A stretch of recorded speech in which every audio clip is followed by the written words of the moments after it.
L'info écho avec Capital. On commence par la surprise du jour. Les députés avaient voté en commission des finances plusieurs coups de rabot sur les avantages fiscaux des propriétaires de locations meublées touristiques. Mercredi, le gouvernement a sorti le 49.3 pour faire adopter la première partie du projet de loi de finances pour 2024.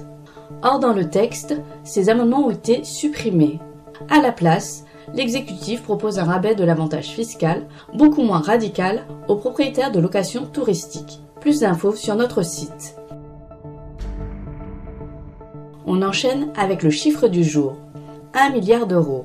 C'est le coût estimé de la sécurité et de la sûreté des aéroports en 2023, selon l'Union des aéroports français. Mercredi, une quinzaine d'aéroports français ont dû procéder à des évacuations après des menaces d'attentats. Ces installations sont des cibles privilégiées pour les groupes terroristes. Le financement de leur sécurité est assuré par un impôt spécifique, la taxe d'aéroport, payée par les passagers. Mais depuis quelques années, celle-ci ne permet plus de couvrir l'ensemble des coûts de sûreté aéroportuaire.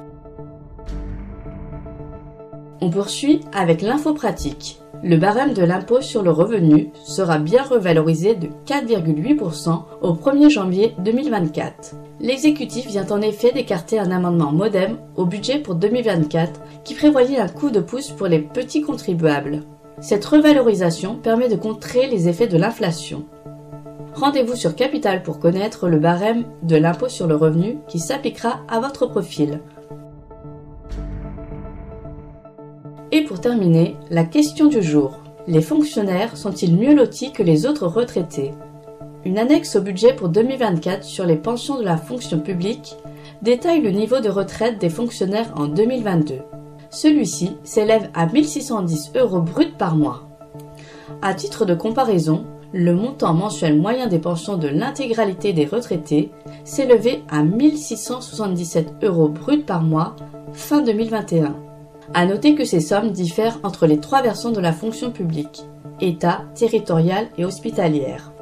C'était l'info écho avec Capital.